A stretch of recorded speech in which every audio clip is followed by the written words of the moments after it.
Let's watch liberals realize live that Trump is going to win. I don't know about you, but these videos really don't get old to me. We're going to start with a person named Brian Tyler Cohen. We're going to watch him first have a little optimism. Then we'll show him realizing Trump is going to win. Then we're going to go on to some other people as well. Details out of Pennsylvania. The Harris campaign is seeing high Puerto Rican turnout in Philadelphia. Also, as far as I was aware, Philadelphia is having extremely high turnout, which is obviously good for Democrats. That's the vast majority of our vote sync basically comes out of Philly.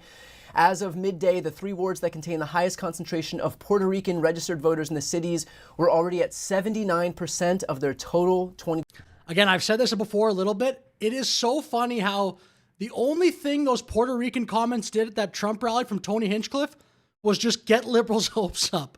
I haven't seen the exact data. I don't think they mattered at all. Maybe there's a few anecdotal stories here or there, like the Puerto Rican pop artist or whatever, Nicky Jam, rescinded his endorsement. But other than that, I don't know. Let me know in the comments if there's any data. I don't think the Puerto Rican vote was affected at all from those comments. 2020 turnout. Comments, they were jokes, but yeah. Obviously significant in light of Donald Trump's previous, his campaign's previous embrace of the comments that were spattered off just about a week ago at his Madison Square Garden rally. Across the board, there's... Again, I'm letting the liberal stuff infest me. They were jokes. They were, I think, bad jokes at a bad time. The timing of it was the issue, I think, but they weren't comments. And it wasn't from Trump. Seeing very high enthusiasm among college students, another good sign for Democrats. In Pennsylvania, lines on the campus of Lehigh University are up to 7 hours long. Here's why that is so significant. I went to Lehigh University. That is my alma mater. The only thing you could get Lehigh students interested in was Natty Light. That's it. The fact that's pretty funny. I mean, Natty Light, that's not very big where I'm from, but that just sounds like a gross, cheap beer. That's pretty funny. That we have 7-hour long lines at Lehigh blows my mind, and I think is a major testament to the enthusiasm that we are seeing. So some good news there from Pennsylvania. Okay, so now we'll head to the end of the stream where you realize that Trump is going to win. I presume that Pennsylvania, we won't have final results in until tonight. In 2020, we did not have them on election night, and so I don't think we will here either. That's so funny because watch, this is 1 minute and around 40 seconds later. Check this out. Some news here. Fox has called Pennsylvania for Donald Trump.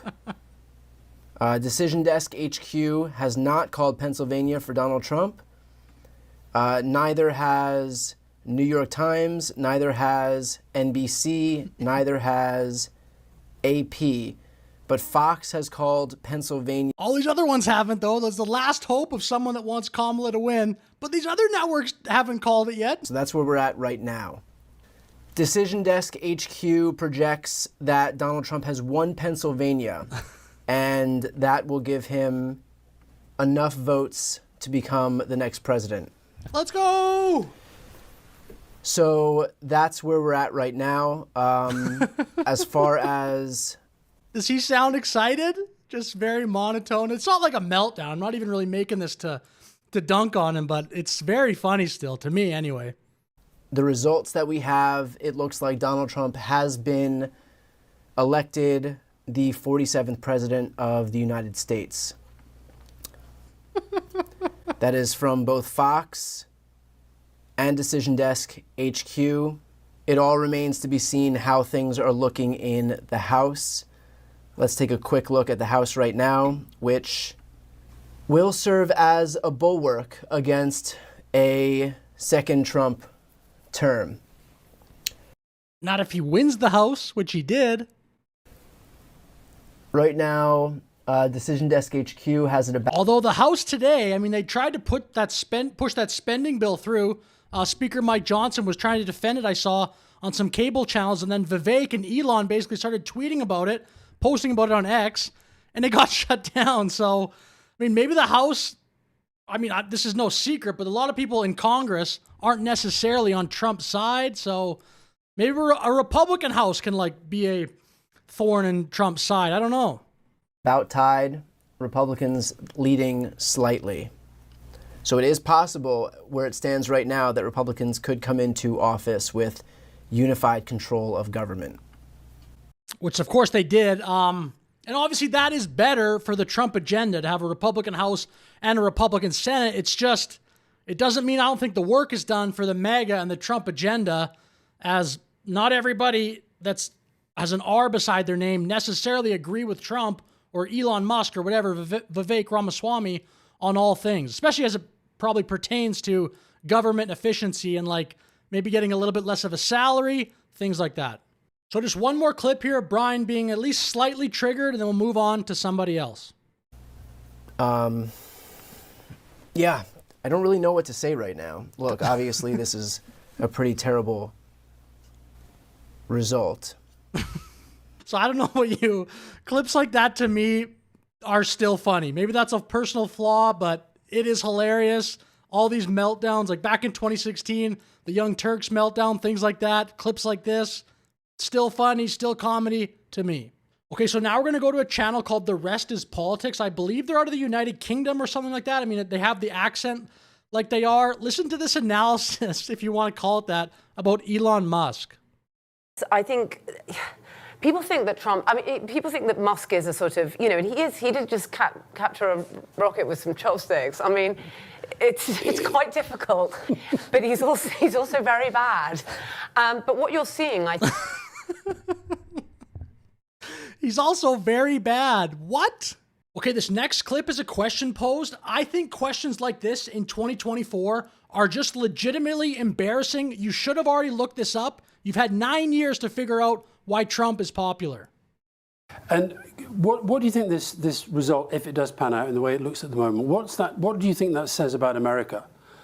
I think we're pretty stunned at the idea that somebody who is a convicted felon, the misogyny, the racism, the lying, the chaos of the 4 years when he was president, and America, which other democracies tend to follow the trends, what does this say about the future of democratic politics? That's so embarrassing, honestly. Just the sanctimonious attitude. Oh, across the pond, we're way more civil. We're way different. Dude, look it up.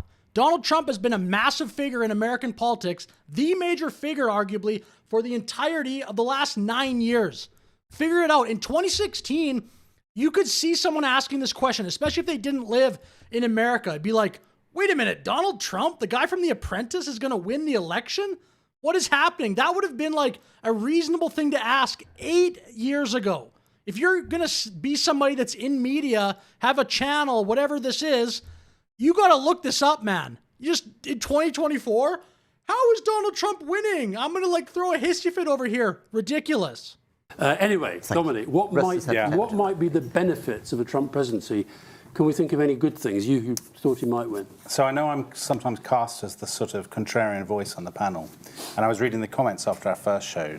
Some people saying, you need more balance and whatnot. And I'm expected to provide that. Personally, I despise Trump. I wish he hadn't won. I can't think of it. That's the balance on your panel? The person that's supposed to provide the contrarian view also despises Trump? Seems pretty balanced. Good things. I think he marks the debasement of politics. I think it's a terrible moment, far worse than in 2016, for him to come back. Now, thinking about the positives?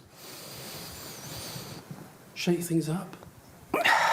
Maybe. I mean, that's pretty funny. That's the balance on your panel? Somebody that also despises Trump, just from maybe a different angle?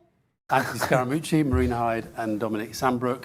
Digesting the fact, it is now a fact, not speculation, not prediction, nothing. It is a fact that Donald Trump has been elected President of America for the second time, just the second person in history to come back for a second term in the way that he's done after losing. And then finally for this stream, we'll check out the Bulwark stream, Tim Miller, Bill Kristol, and a few other people. That Kamala Harris will win a narrow electoral college victory with 276 electoral votes. I think Harris is going to win. I do think there's a little bit. Hey guys, welcome to the Bulwark's 2024 election night live stream. So here's the first sign over there. Things are not going that well for Kamala. Some Clayton County analysis. Pretty dispiriting. I would say the big takeaways right now are that the Harris blowout scenario is probably off the table. And then the bad feeling on the stream slowly started to build. I'm not saying that the election is over by any stretch, but if we are talking about coming down to a 5-digit margin in 3 states, I know. I mean, I'm sorry, but that is panic time. So now it looks like the reality is setting in. I think the election's over. This isn't like an official call or anything, but I'm pretty angry. I could just be real with you, and I'm angry at so many things. And now here, the Trump derangement syndrome gets ratcheted up in a pretty major way. I agree with Bill. I think this is just a horrific event in American history. And now here, the same guy says he's willing to put undocumented people in his attic. Mobilize the resistance, and I think it will be the resistance. I'm prepared to put undocumented people in my attic. Do you think he's actually serious about that, or that's just a virtue signal for the camera? Do you think he's actually going to do that? Put like undocumented people in his attic? That's so extreme.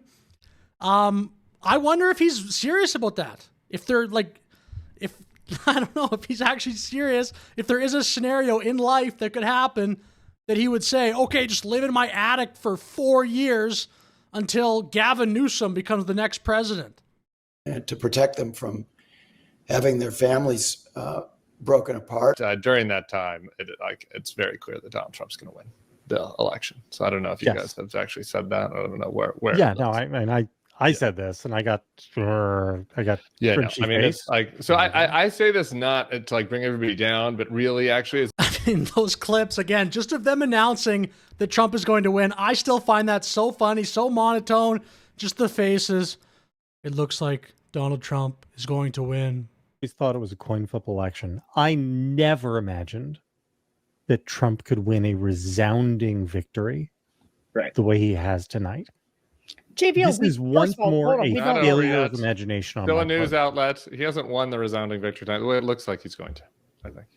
He's going to win the popular vote. He's going to win a larger. He's going to win a larger share of the Electoral College than he did in 2016. So I'll finish the video there, but very entertaining stuff. With that said, let me know your thoughts in the comments. Like and subscribe. Have a great day. I'll see you in the next video.